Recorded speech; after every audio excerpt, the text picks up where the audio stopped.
Hello foodies, welcome to our channel. ఈరోజు మన recipe వచ్చి one of the my favourite recipe అండి. Mill మేకర్తో best vada recipe అండి. చాలా చాలా బాగుంటుంది. ఒక్కసారి ట్రై చేశారంటే మళ్ళీ మళ్ళీ ఏ అకేషన్ వచ్చినా ఇలా ట్రై చేస్తారు. చాలా చాలా బాగుంటుంది. సేమ్ చికెన్ వడ తిన్నట్టు అనిపిస్తుందండి. So let's get started.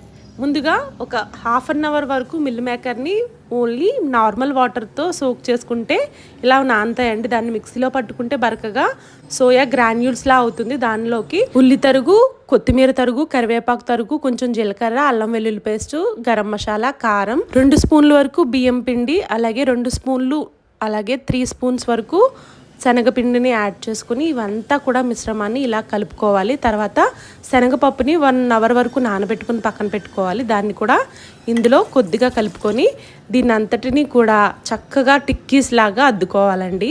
ఇలా రాకపోతే కనుక కొంచెం మళ్ళీ బియ్యం పిండిని కానీ శనగపిండిని కానీ కలుపుకొని ట్రై చేస్తే ఇలా రావాలన్నమాట.